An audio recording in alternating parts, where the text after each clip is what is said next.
Il s'approche de la fille. Il s'approche de Gentil. Et dès que Woodmayer commence à parler, dans ses prononciations, il ajoute toujours « eux ». Bonjour, je m'appelle Woodmayer. Et la Gentille, en arrivant chez elle, elle dit à ses parents « Waouh, mais j'ai rencontré un Français égaré sur le territoire d'Haïti ». Attention, le fait d'ajouter « eux » après la prononciation des mots ne vous donne pas rapidement le titre ou encore l'identification d'un Français. Au contraire, c'est un défaut de prononciation.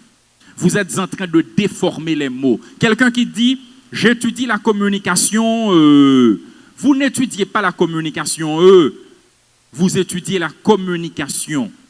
On peut ajouter « e » dans les mots, mais après les mots qui se terminent par « e » ou par « et ». On n'ajoute pas « e » après tous les mots. Dans ce cas, vous êtes en train de les déformer. Exemple. Mesdames et messieurs, je vous parle de la communication. Et comme vous le savez, je vous parle, ça se termine par « e ». Comme vous le savez, ça se termine par « et ». Je peux ajouter « e ». Parce que le fait d'ajouter « e », ce n'est pas un péché. Ça vous donne le temps de retrouver l'autre mot. Ça vous facilite la tâche. Mais quand vous ajoutez « e » après un mot qui se termine par « soir »,« bonsoir », non, non, non. Ça, là, c'est pas bon. Non seulement pour le « e », il y a ce qu'on appelle « alors ».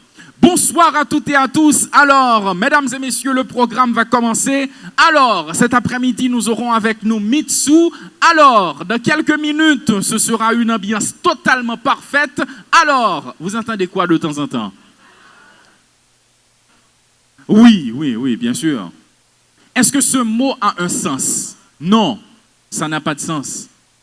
Quelqu'un qui fait une interview, on pose une question à la personne, en répondant, la personne vous dit « Ben, je suis très content d'être là, ben, cet après-midi, ben, oui, vous êtes un artiste, mais pas la peine d'ajouter « ben » de temps en temps, finalement, vous risquez de vous prendre un bain. » Ça n'a pas de sens dans les phrases, ce sont des mots dépourvus de sens. C'est ce qu'on appelle les interjections inutiles. C'est pas bon. Maintenant, quand ce n'est pas le français, c'est l'anglais. So, but, anyway. Oui, so far. S'il vous plaît, s'il vous plaît, s'il vous plaît. Évitez d'ajouter des mots qui n'ont pas de sens dans les phrases.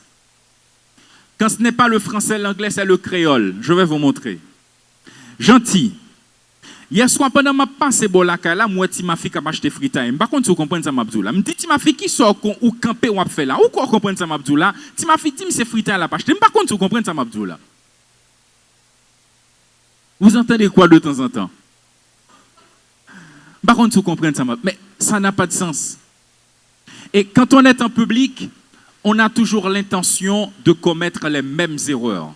C'est-à-dire, vous utilisez des mots qui n'ont pas de sens tout simplement parce que vous n'avez pas un stock de mots disponible pour prendre la parole. Écoutez, quand vous parlez en public, ne donnez pas l'impression de quelqu'un qui cherche les mots. Ce sont les mots qui doivent vous chercher.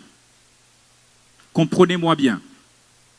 Moi, on m'a appelé pour faire cette intervention sur la prise de parole en public. Je me suis dit rapidement que c'est mon domaine, c'est la communication, l'animation, la présentation, le journalisme. J'ai seulement fait quelques petites recherches, question d'ajuster ma connaissance. Mais je me suis déjà préparé.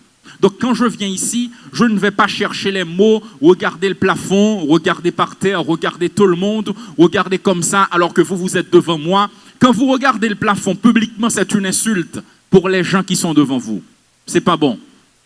Vous prenez la parole en public, vous regardez votre public dans les yeux sans regarder personne. Il ne faut pas fixer quelqu'un. Vous regardez tout le monde sans regarder personne. Voilà comment on intervient en public. Ne regardez pas les cheveux de la demoiselle, les cheveux du jeune homme, les chaussures de... Non, non, non, non. Pas les vêtements. Vous regardez tout le monde. Pourquoi? Il y a une communication entre vous et votre public. Dès que le message passe, rapidement, les gens vont secouer la tête. Dès que vous dites quelque chose qui atteint la personne qui vous écoute, la personne fait un geste. ce geste vous envoie un message. Et ce message, il est positif ou il peut être également négatif, dépendamment de ce que vous faites passer comme message. Est-ce qu'on est clair? Donc, regardez les gens directement dans les yeux. Ne cherchez pas ailleurs, ne regardez pas le plafond, regardez votre public. Créez un lien entre vous et votre public.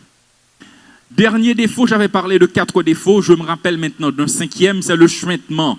Mesdames, j'ai rien contre vous, vous êtes toutes très jolies, mais la vérité blesse, alors je suis entièrement désolé. Il y a des femmes, quand on leur dit bonsoir, elles ont une manière de répondre bonsoir. Et c'est grave pour un homme qui répond bonsoir. Là, je me demande si vraiment c'est un homme ou c'est un homme qui est animé d'une tendance maciceutique. Attention, le mot n'existe pas, d'accord? Il ne faut pas le répéter. J'espère que vous n'avez pas enregistré cette... Bien, on poursuit. On demande à une femme, est-ce qu'elle est présente? On cite son nom, la femme répond, je suis là. Tu es là? Je suis là. Qu'est-ce qu'on dit? Je suis là ou je suis là? Et vous entendez quoi là? Mesdames, je comprends que parfois vous êtes tellement pointu, tellement zuzu. Ce n'est pas un défaut. Moi, je suis très pointu. Ce n'est pas un défaut. Je suis pointu, je suis très prétentieux. Ce n'est pas un défaut. Cependant, quand vous l'êtes trop, l'excès en tout, on vous appelle, vous êtes dans la salle, vous répondez, je suis là. Mais pas la peine de dire, je suis là, je suis là. C'est un défaut de prononciation qu'on appelle le chuintement. Quelqu'un qui déforme la prononciation de quelques mots. C'est pas bon. On a vu rapidement 5 défauts de la prononciation à éviter quand on veut vaincre sa peur en public et parler également avec confiance. Maintenant, voyons les gestes. Regardez bien. Regardez mon visage, tout le monde. Mesdames et messieurs, je suis très content d'être parmi vous cet après-midi. Voyez-vous quelqu'un qui est content? Vous mentez. Quand on est en public, votre visage, tout votre corps communique. Les gens vous regardent depuis les chaussures jusqu'aux cheveux. Quand vous dites, mesdames et messieurs, je suis très content d'être parmi vous, mais il faut sourire. Mesdames et messieurs, je suis très content d'être parmi vous cet après-midi. Il y en a qui sont contents là. Et voyez-vous, si vous ne voulez pas sourire, ne dites pas bonjour, ne dites pas bonsoir non plus.